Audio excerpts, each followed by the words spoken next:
Chapter 3, 7 Ships. She killed Duran? Yes. She didn't tell anyone why. Maybe she didn't think anyone would understand. Maybe she was ashamed. Wouldn't she want to be guarded from the Ortsons? Why didn't anyone find out? The council member from Ortsa would have informed the council, right?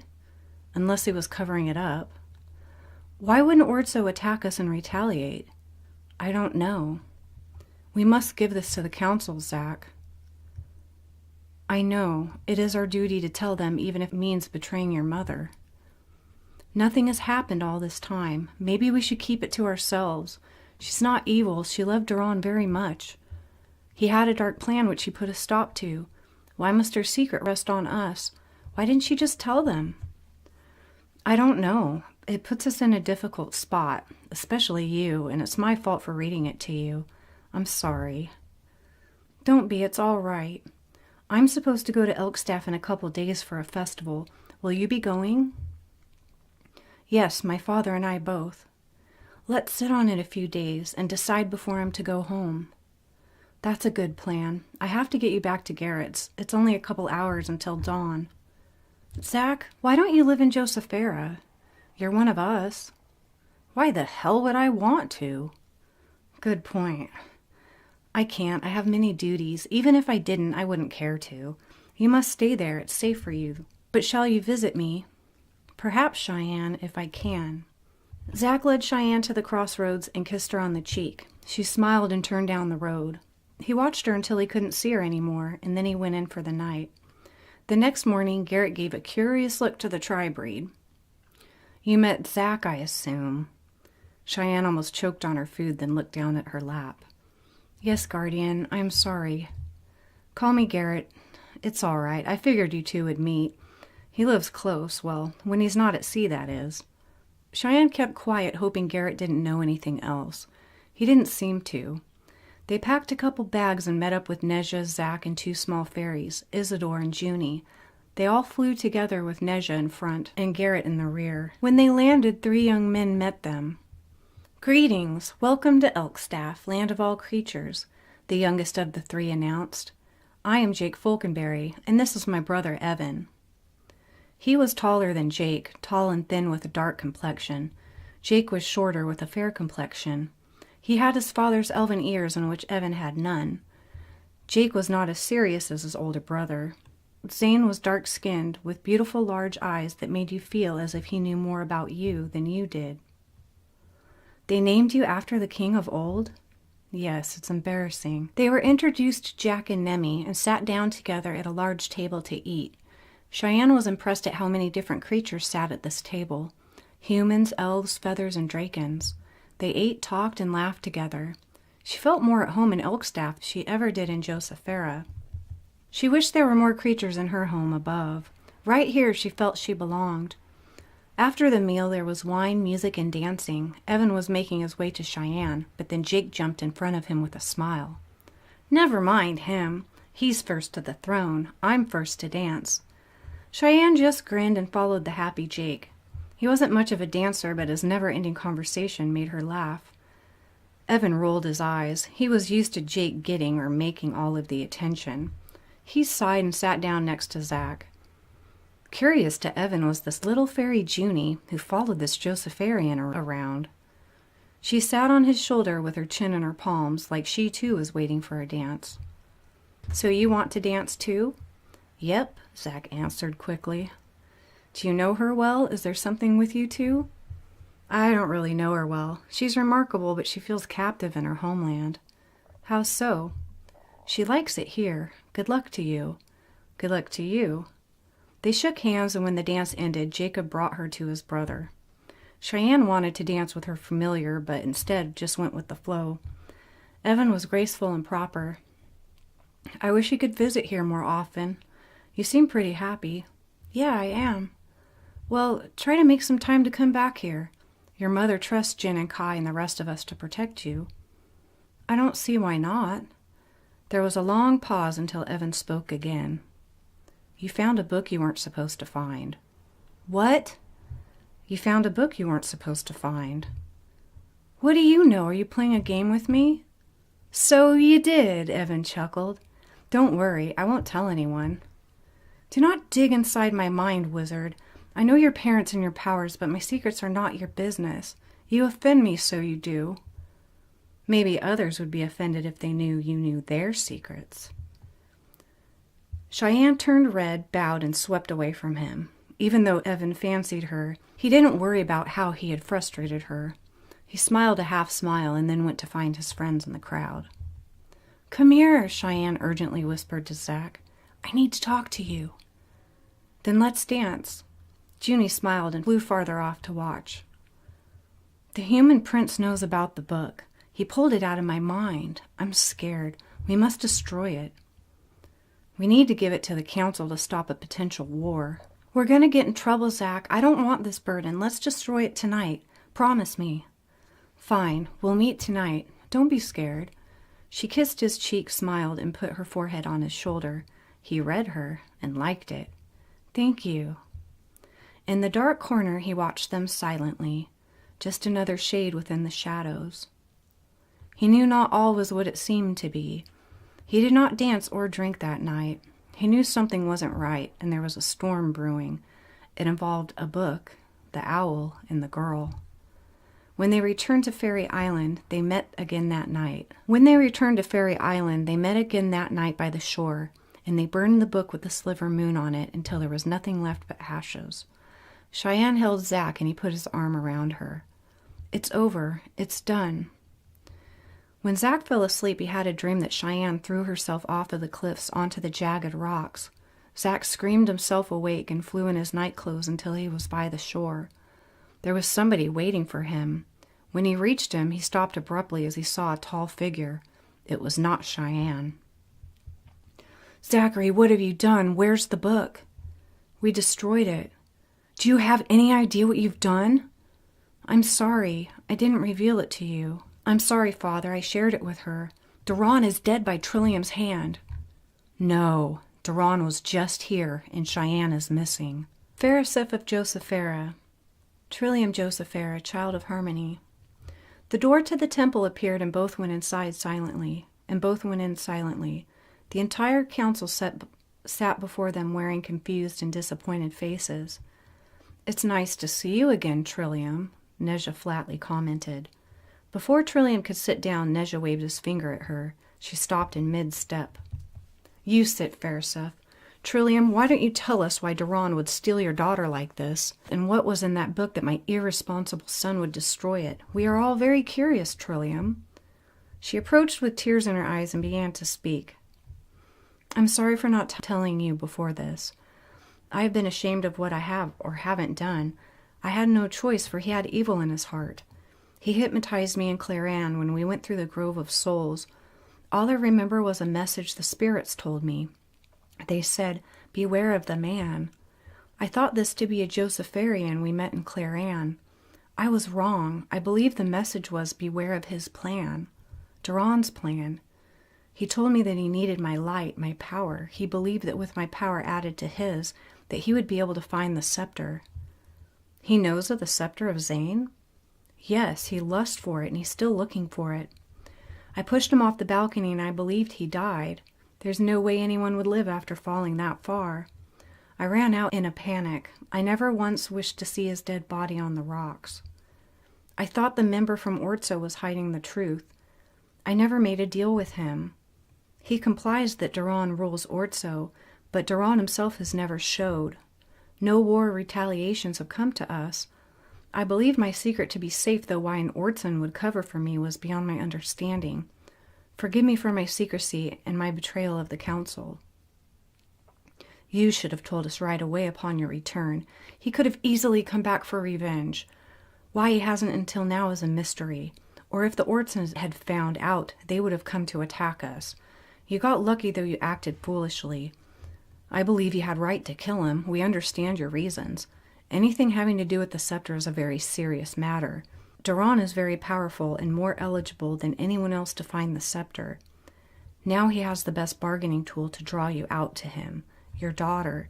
He means to see you again, and he means to find that scepter. We cannot protect it, for nobody knows where it is hidden. Have you figured out how Duran lived? Yes, he can still change form. Very good. How do you suppose he was able to take Cheyenne when there was no ships and his owl form is too small to carry her? I don't know. He took the winged mail. The shields on Fairy Island were temporarily disabled when Cheyenne came in. He knew somehow, and he was waiting. Long enough for an owl to go unnoticed and free a Pegasus. No one even saw him fly away. If they did, I doubt they would remember. He also took some flowers and some fairies. Duran would never drink the brew. He doesn't either, because he's bad enough. He doesn't have to, but his minions who are powerless do. We have a missing tribe breed whom we should not chase, because if we do, we play into his plan to draw you out. Do you think he'll take Cheyenne's power? If he wishes to, he will. I believe he means to draw attention with what he already holds. He may be powerful enough to win its favor. Win its favor? Yes, it is said that whomever can win the favor of the scepter may possess its power. If the scepter resists the one who seeks it, it shall not be found. Duran has been seeking it for many summers now, and he has not found it. Although he has great potential to be the king of HAVENBELL, he also has a dark ruthlessness about him that the scepter does not favor. With enough power, he may be capable of persuading it that he is the right master. Understand? All too well. Gone, how many times have you seen your king? I told you that he lived, and that is true. I keep him updated on council meetings. No longer from here. He is your king in Ortso, but I am your leader here. Unfortunately, you are stuck here on this side of the war. You shall not return to Ortso. If I pledge my allegiance to the council, I can go back as a spy and keep an eye on his plans. Nay, Gon, he can dip into your mind as easily as dip his finger in a cup of water. We shall not risk it. As I've said, Duran has great potential to rule HAVENBELL. It is up to our actions and reactions and up to the scepter itself whether he succeeds. This is what we are to do. Phariseph, make your army strong. We shall mix our armies. We will have ground, sky, and sea. We will only have a few fairies. We must guard them well. What of my clan, Master Neja? They may not wish to blend with the others. Do you think they wish to help us? Yes. You must blend. It will make us stronger. This is the new HAVENBELL after all, and each must learn tolerance. In 8 days a gathering was constructed, the largest ever. Many ships of many races anchored upon the shores of Elkstaff. Elves bearing their own armor and weapons poured out upon the land. There were hundreds of tents erected as far as the eye could see. The sweet smell of food cooking upon the fires filled the air. A swarm of Josepharians clouded the sky like a swarm of bees. They singled out and landed in organized formation. They came bearing cargo and weapons. They began to form their camp on the east plain. The Centaur arrived in 5 ships. They unloaded and set their camp on the west side. There were kitchen tents that served the food to the armies. Jin and Kai sat together eating. Look at all of them. It is breathtaking. It's a shame that we may need an army of this size for one man and one girl. He's pretty dangerous. Mind control, many powers. The whole sky, man. If we fail Jin, he will become our king. I never thought about it that way. You should. Trillium and Phariseph joined them. She was no longer dressed as a Josepharian. She was no longer dressed like a queen. She was dressed in elven warrior clothes, covered by her bear cloak. She had a stone expression on her face. Are you ready, dear friend? Kai asked Trillium. Yes, of course. What do you think? I think you may do anything. Will you surrender? If that is what he truly wants. What if he takes you both captive? I don't know what Duran anticipates or is willing to do. Nobody truly ever has, and I don't think anyone ever will. A herd of centaur crowded the posters that were posted on the square. Upon them were the names of the chosen to go on the journey with the wizards, to find the tri-breed. Each one crowded and pushed their way to the front. Some were explaining, some were complaining. A rather plain, unimportant centaur slowly strolled up to the list, just like he suspected. He wasn't on it. He began to walk away from the crowd and get closer to the ship they were loading. It was enormous, and he was determined to get on it somehow. He hid behind crates of supplies and waited patiently. Soon he could hear hoofbeats approaching. He hunkered down and waited for the right moment. He jumped out, holding a thick piece of wood for the fire. The centaur barely saw his attacker before he fell into a sleep of unconsciousness. Talon quickly drug and hid the body behind the crates.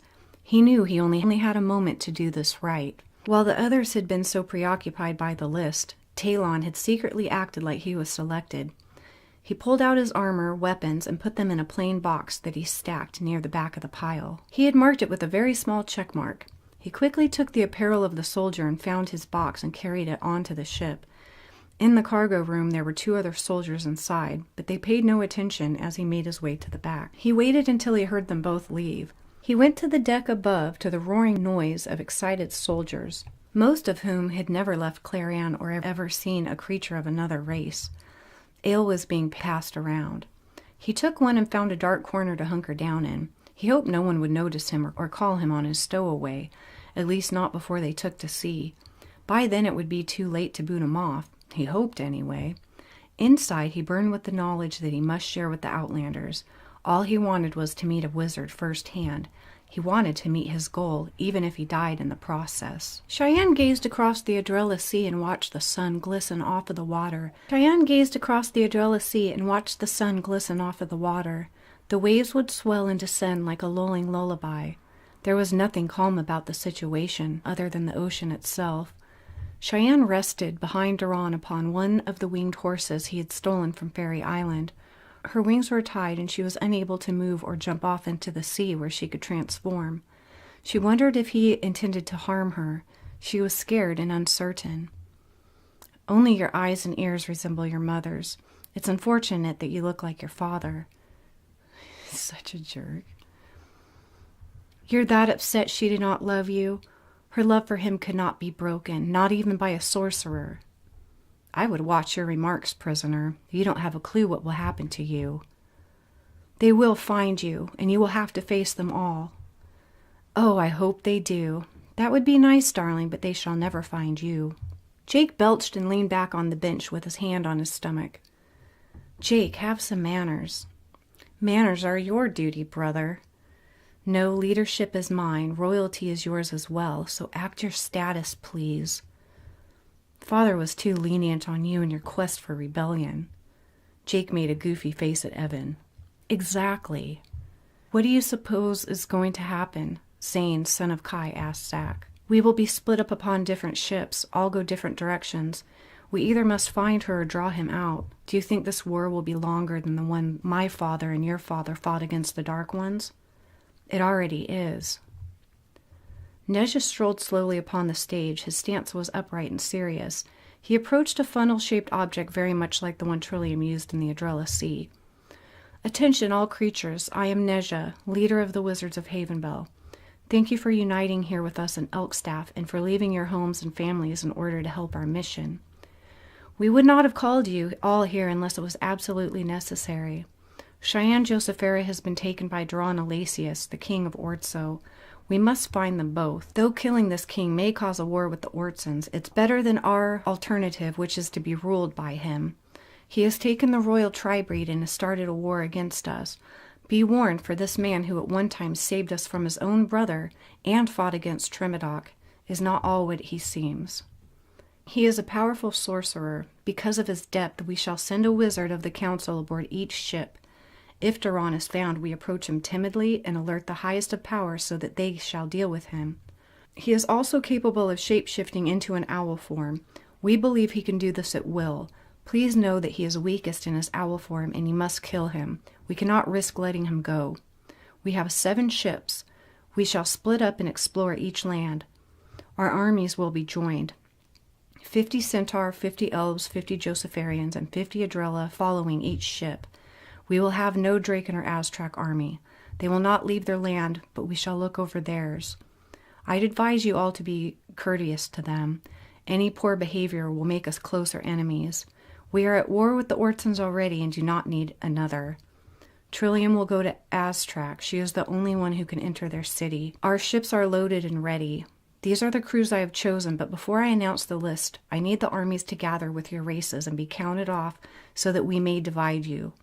Upon the shores were hundreds of ready Adrella. The armies grouped up, and when they were ready, Neja continued. Duran has also taken the male Pegasus, Eli, which reduces our odds of getting them to reproduce. We must reunite them or their species dies out forever. It is important that we retrieve the male. Duran must die if we find him. Bring back the horse, for his intention for HAVENBELL are unknown. He himself can cause and has already began to create much chaos and misery to all of us. Kill him if faced with the choice. The first vessel is the sea serpent. The leaders shall be Jasha from Phthia, Zede from the Adrella Sea, Mamie from Fairy Island, and Connor from Claran. You will each select 50 troops from each race to board this serpent shortly.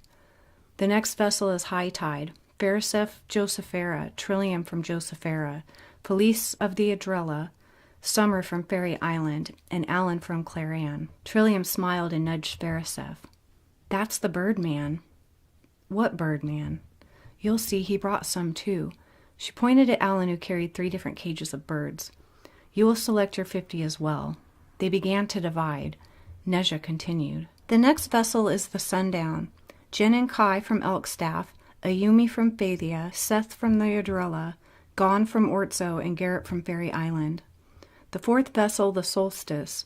Jack and Nemi Falconberry, Shar from Josephera, Isabel from Phthia, Aster from Fairy Island, and Nubis from Claran. The fifth vessel, Polar Mist. Zachary Winsfeld, Evan and Jake Falconberry, Junie from Fairy Island, and Olsen from the Adrella. Pardon, Master Neja, Nemi interrupted. I don't think it's wise to put all of our children upon one ship. We may lose them all. I reject your decision. You are correct. Perhaps Jake can board your ship, Nemi. No, that's not fair. I want to be with my brother. You go with us, son, Jack ordered. Jake sighed. Yes, father. Zach, are you comfortable with the crew I have selected for you? Aye. Do any of you prefer to board another ship? Nay, nay, nay. We will find her. I have a feeling about that. Zach knows her. He is the key, Evan said. It is more important that you stay alive. You have good reason to be concerned, but they do not wish to split up. At least send Garrett with them, Nemi suggested. I will go. Garrett smiled and walked to meet his crew. The rest of you must board the Silver Dollar. The other half will board Whitecaps. In 2 moon cycles we shall meet directly under Josephera, Section 1. That way we have protection from above while we congregate and share information. After saying goodbye to each other, the 7 ships set out to sea in rays of the afternoon sun. It was a fair day already, with each crew prepared for their long journey, each to their own destination.